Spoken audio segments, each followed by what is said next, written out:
Assalamualaikum warahmatullahi wabarakatuh. Nama saya Anastasia Ritona, MPM 18310012. Di sini saya mengajak teman-teman untuk belajar bersama anatomi di pertemuan kedua tentang otak. Jadi otak itu terdiri dari cerebrum, dan batang otak yang dibentuk oleh mesencephalon, pons dan medula oblongata. Bila clavicular dan dura mater disingkirkan, di bawah lapisan arachnoid mater, carneus, dan pia mater carnealis terlihat glure, sulcus, dan viscera cortex cerebri.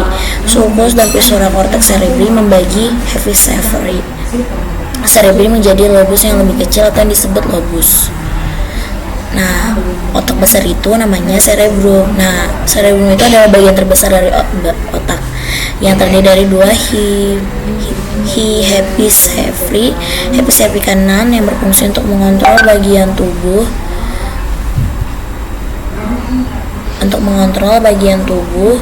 sebelah kiri, dan hemisfer kiri untuk mengontrol bagian tubuh sebelah kanan. Masing-masing hemisfer itu terdiri dari 4 lobus. Bagian lobus yang menonjol disebut glus, bagian lekukan yang menyebut parit itu disebut sulcus.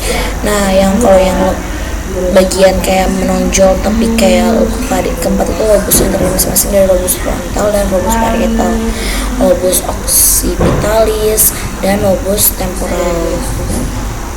Nah, kalau misalnya lobus parietal itu merupakan lobus yang berada di bagian tengah cerebrum. Lobus parietal bagian depan dibatasi oleh sulcus centralis dan bagian belakang oleh garis yang ditarik dari sulcus parieto-occipitalis ke ujung posterior.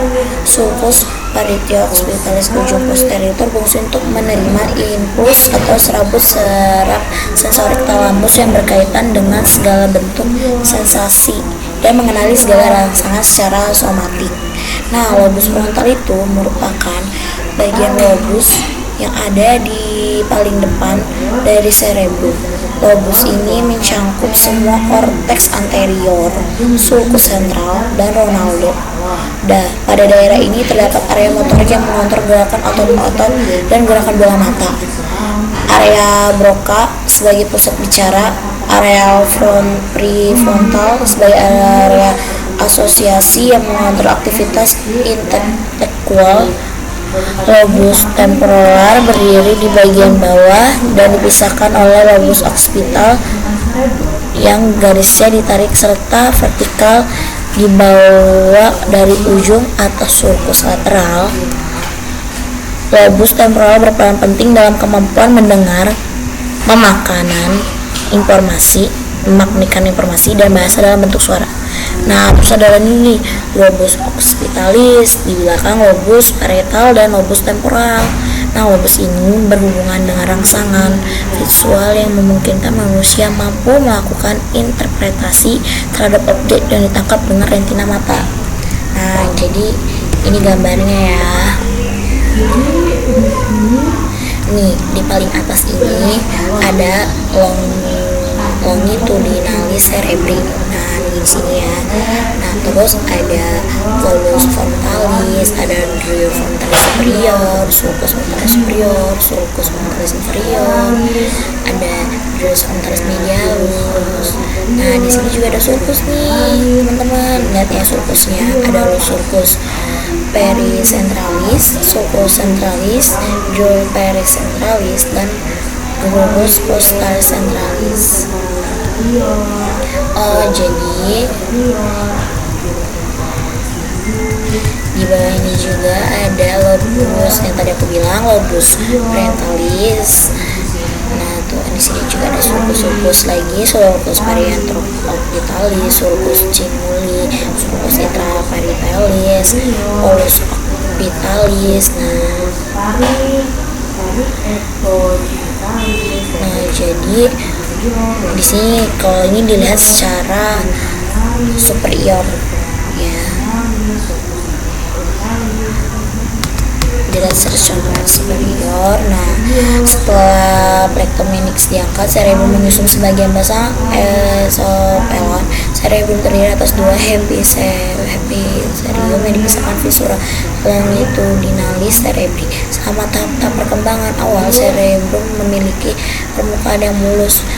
Pertumbuhan yang pesat menyebabkan terbentuknya sulcus dan gli. Pelipatan ini sangat meningkat daerah permukaan cerebrum dan akibatnya 2/3 daerah permukaan cerebrum tidak tampak oleh mata. Nah, di bawahnya ada catatan klinisnya. Ada atrofi cephalon, timbul seiring usia. Hal ini terjadi bersamaan dengan pembesaran sulcus, penyempitan glia, dan kesulitan mengingat yang timbul secara bertahap seiring bertambahnya usia, tidak secara langsung disebabkan oleh atrofi cephalon, tetapi terutama oleh sebab durasi fase tidur gelombang pendek. Nah, atau yang lebih pendek, fase tidur dalam ini berukuran secara bermakna seiring bertambahnya usia. Tidur dalam menyusun hingga 19% tidur pada individu hingga usia 26, sementara proporsi menurun hingga 3% dalam kelompok usia 36 dan 50 tahun. Penelitian membuktikan bahwa hal ini berkaitan dengan penurunan fungsi.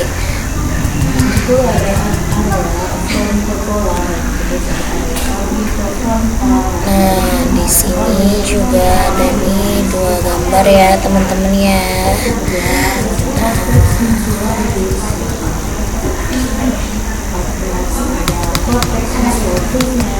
Kalau yang ini tuh dilihat dari superior, dan kalau ini dilihat dari sisi kiri. Nah, di sini ada volus frontalis, viscera longitudinalis cerebri, lobus frontalis, sulcus centralis, lobus parentalis, lobus temporalis, sulcus parieto-occipitalis, lobus occipitalis, polus occipitalis. Nah, dilihat dari superior mendekati akhir bulan ke-8 perkembangan janin, sulcus utama menjadi terlihat seperti di tabel nanti yang kita jumpai. Sulcus ini selalu dijumpai di semua manusia. Sudut pandang atas memperlihatkan sulcus centralis dan sulcus parieto-occipitalis. Nah, di sebelah sini tuh ada ini bagian lobus-lobusnya tadi yang aku baca juga udah. Nah, lobus frontalis, nah ada sulcus centralis, lobus parietalis, sulcus parieto-occipitalis, polus frontalis, polus occipitalis, lobus occipitalis, insusura parieto-occipitalis, lobus temporalis, sulcus lateralis, polus lateralis cerebri, dan polus temporalis.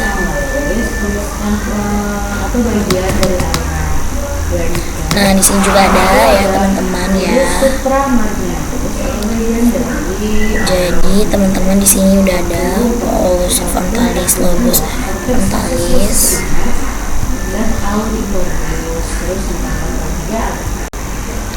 Ya, jadi di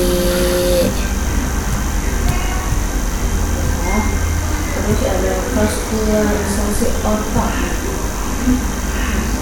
Vaskularisasi otak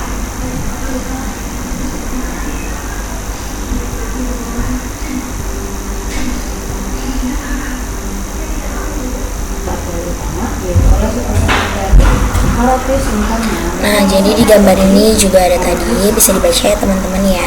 Bisa ada lobus frontalis. Nah, jadi di sini juga ada lobus temporalis, lobus ada lobus limbicus. Nah, ada lobus occipitalis. Di sebelah sini juga sama ya teman-teman. Nah, itu dilihat dari inferior dan dilihat dari medial. Kalau ini inferior, ini dari medial ya.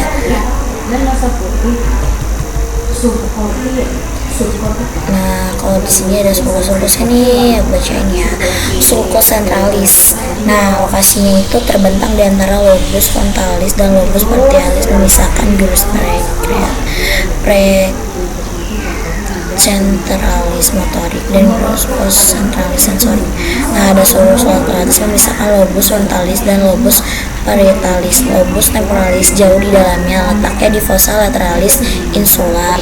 Nah, sulcus parieto occipitalis terbentang dari batas atas permukaan medial hemisferium hingga di sulcus calcareus memisahkan lobus parietalis dan lobus occipitalis. Seperti sulcus parietalis, sulcus calcareus terbentang di permukaan medial hemisferium dan keduanya membatasi cuneus memisahkan gyrus cingulum. Nah, itu adalah sulcus limuli, lobus libicus, dan lobus frontalis dan lobus parietalis. Terus ada hidrosefalus. Hidrosefalus adalah penumpukan cairan di luar otak sehingga meningkatkan tekanan pada otak pada daerah anak. Hidrosefalus membuat ukuran kepala membesar, sedangkan pada orang dewasa, dan di sini bisa menimbulkan sakit kepala hebat.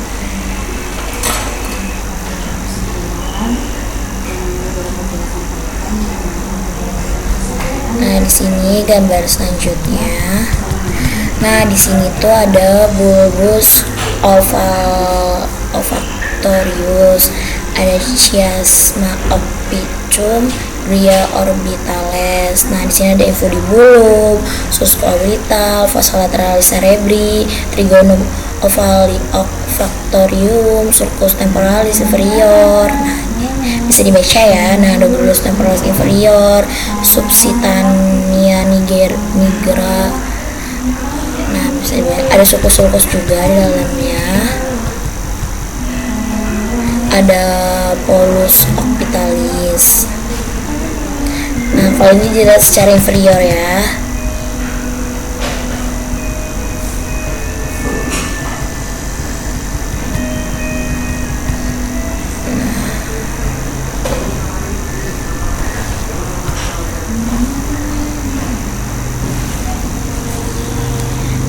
Jadi ke klinisnya ya teman-teman. Nah, kalau klinisnya itu ada tumor otak. Tumor otak adalah pertumbuhan sel abnormal di dalam otak, bisa ganas atau jinak. Tumor ganas adalah kanker. Tumor jinak relatif lambat tumbuh. Mereka tidak menyebar di bagian lain tubuh Anda. Tumor ganas tumbuh relatif cepat dan bisa menyerang dan menekan jaringan di sekitarnya, mempengaruhi fungsi otak dan mengancam nyawa. Nah, encephalopati adalah istilah yang mengacu pada kelainan struktur atau fungsi otak. Akibatnya suatu kondisi atau penyakit kelainan struktur atau fungsi otak ini dapat bersifat sementara, namun juga dapat bersifat permanen, sehingga deteksi dan penanganannya akan segera diperlukan untuk meningkatkan peluang. Nah, kalau itu tuh biasanya ada penyebabnya ya. Kalau encephalopati itu biasanya penyakit hati, cedera kepala, gagal ginjal, penyakit Hashimoto.